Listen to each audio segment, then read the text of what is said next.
Sampurasun, Assalamualaikum warahmatullahi wabarakatuh. Perkenalkan, nama saya Anggi Nugraha. Saya di sini sebagai leader dari salah satu kelompok seni yang termasyhur di Bandung Timur bernama Juwarta Putra. Di satu sisi, saya juga pegang beberapa komunitas yang lain seperti Bandung Timur Art of Rea dan juga Paguyuban Seni Rea Kecamatan Cileunyi dan juga Seni Rea cabang Denmark yang bernama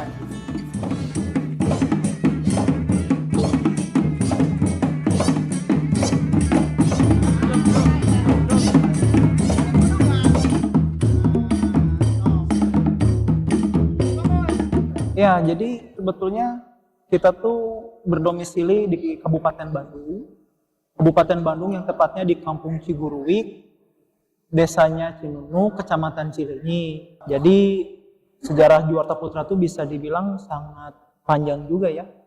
Sebetulnya itu nama tokoh, nama orang. Jadi nama orang tersebut, maaf saya sebut namanya Abah Juwarta, karena terkadang suka merinding.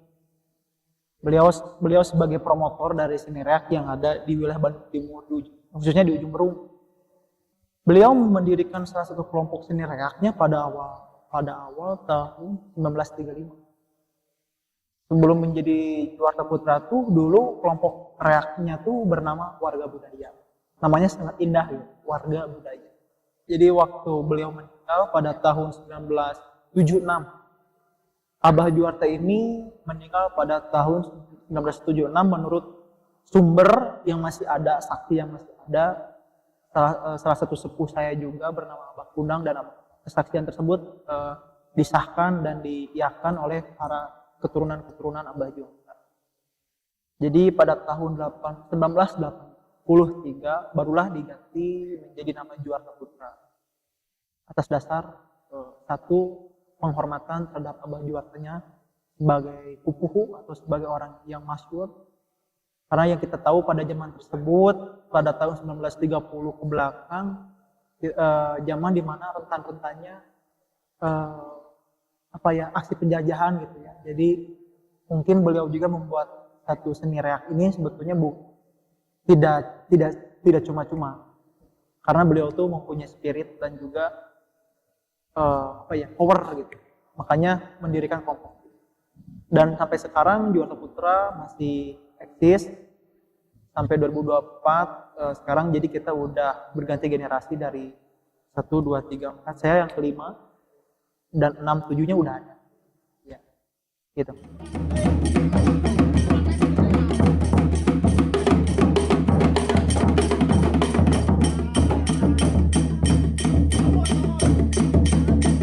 Ya, kalau makna seni reak, yang pertama kita harus bisa dibedah dulu arti kata dari reaknya sendiri.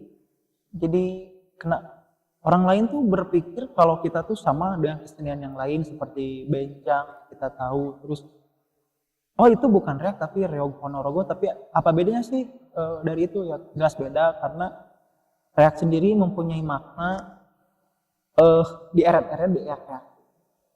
Maunya bahasanya kata bahasa Sunda gitu, bahasa Sunda di eret-eret di didorong gitu, didorong-dorong.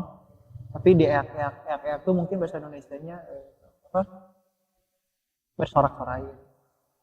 Karena semua ini ada erat kaitannya dengan sebuah ritual pesta panen padi yang sudah diturunkan oleh para karuhun atau leluhur yang bermukim di wilayah Priangan Timur, Bandung Timur, khususnya Bandung Timur, sampai ke Sumedang Rancang.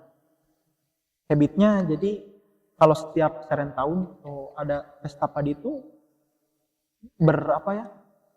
mengekspresikan dirinya dan berserah terimanya terhadap Tuhan, bersyukurnya, rasa syukurnya tuh lewat reak. Hanya eak-eakan, berhoya-hoya. Karena memang itu salah satu kesenian yang memang mewajibkan bersorak-sorak cuma reak doang. Kita bisa lihat kalau di reak yang lain, di kesenian yang lain itu nggak ada, maksudnya yang mewajibkan harus reak. Itu sih.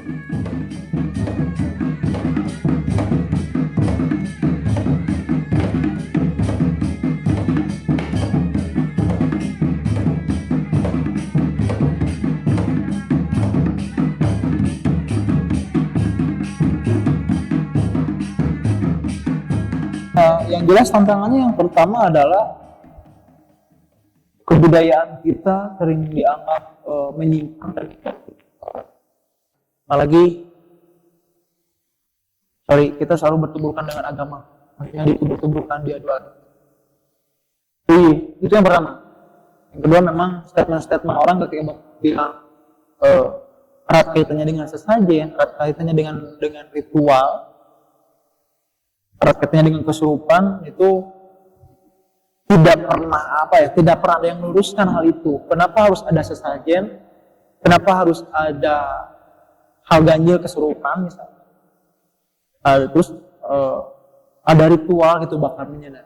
Nah ini sebetulnya nggak ada yang bisa meluruskan ini, karena sebetulnya dari dulu juga sebelum kita lahir hal-hal ini mah udah melekat banget, karena kita itu hidup di Nusantara, bukan di Arab, bukan di Eropa gitu kan. Dan memang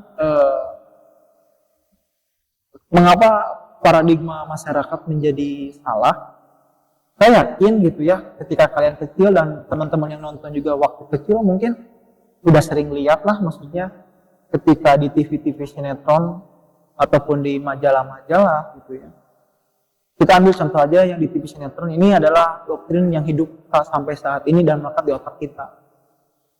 Di sinetron kita sering melihat adegan misalkan seorang dukun yang menggunakan pakaian hitam-hitam dan juga pakai ikat kepala kayak saya, dan pasti berperannya adalah untuk menyantet, dan disitunya ada sesaji yang tidak diluruskan yang tadi ya. Terus yang konyolnya lagi ketika oke lah, udah ditambah pakaian, udah tambah ikat kepala, ditambah lagi ada pusaka ataupun pusaka lah, benar pusaka kayak keris, kujang kayak gitu ditontonkan gitu kan. Hingga akhirnya dari kecil kita sering menonton itu udah melekat banget di kita. Hingga akhirnya kita gak mau nih kenal sama orang-orang kayak gitu, gak mau nih jadi ada pengkerdilan di sini tuh, membuat itunya makna dan nilainya itu menjadi kecil.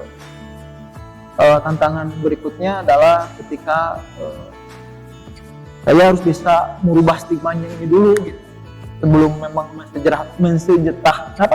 mensejahterakan seni gitu ya. Kalian tahu nggak, sebetulnya DNA kita tuh budaya, DNA anak kita tuh sebetulnya kaitannya dengan kesenian, dan memang yang tidak dipunyai oleh berbagai bangsa lain gitu. Inggris dengan negara begitu luas hanya mempunyai satu raja, tapi Nusantara satu negara dengan berburu raja, itu United. Jadi sampai sekarang saya dan teman-teman melakukan melakukan penyelamatan generasi juga, tidak hanya ngomong tentang gitu kan, karena reaksi yang kalian kenal ketika kalian udah lihat dari internet ini, udah reaksinya udah ke luar negeri dan lain itu bagi saya hal yang biasa. Justru hal yang paling mahalnya itu adalah ketika reaksinya ini dapat diterima dengan baik oleh kita, sebelum nanti reaksinya diambil sama negara lain. Kayak gini kan, saya kan di luar negeri kan bikin kelompok baru nih bernama Jimat, punya nama kelompok seni reak gitu kan, terus namanya Jimat gitu kan, unik gitu. Nah kalau 5 tahun 10 tahun ke depan kesenian ini menjadi habit di sana kan, nanti mau gimana?